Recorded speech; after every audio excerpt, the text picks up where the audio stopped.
Welcome to today's webinar presented by Supercoder.com.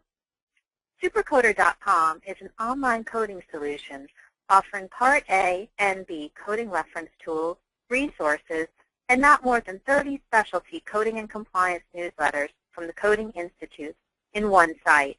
I hope you enjoy this short session. When we talk about wound care, whether it's acute or chronic, and understanding our anatomy. So if you look at that second anatomy slide, where that big hair follicle is sticking up in the middle, you have to understand that from a CPT perspective, CPT talks about anatomic depth, and of course nowadays they talk about size of debridement.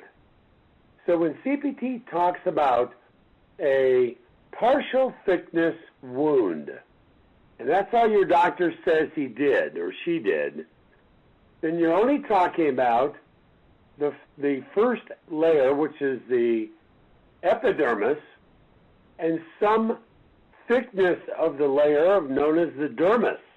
Well, since it's only partial thickness, we used to have codes for that were 11040 and 11041. That is no longer true.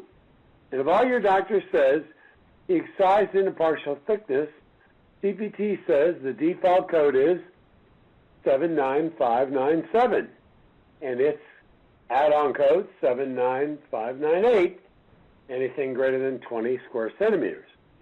So when you look at this anatomic slide, you kind of get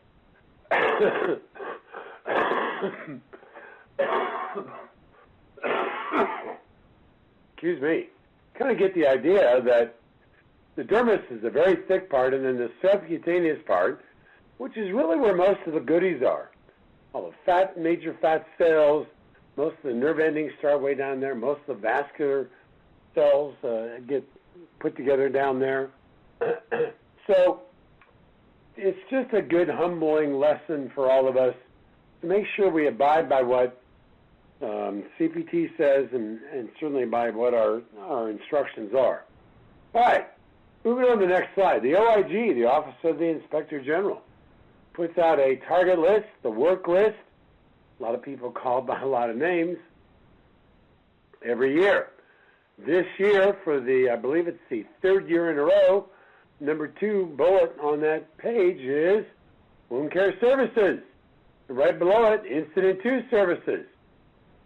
And right below that, PT and OT providers. So right there is the big 3 categories for delivering both acute and chronic wound care services. So we'll touch more on that as we go through all of this. Looking at the next slide, when we get all the way down to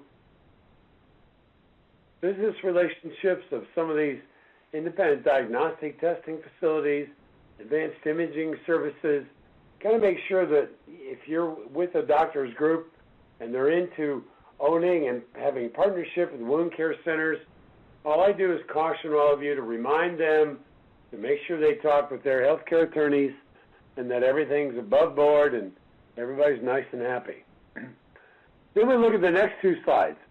The Recovery Audit Consultants, the RAC program, released this in, I believe it was March of last year. Well, this is kind of the reverse of the David Letterman top 10, it looks like. Number 10 was debridement coding.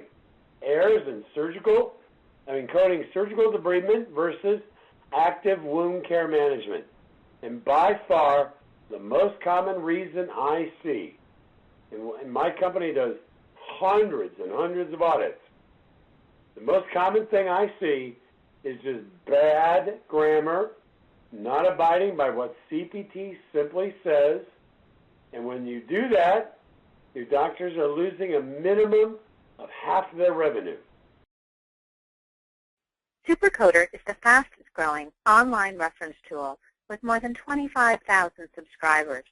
Call 866-228-9252 to get a free product demo or sign up at supercoder.com for a 7-day free trial.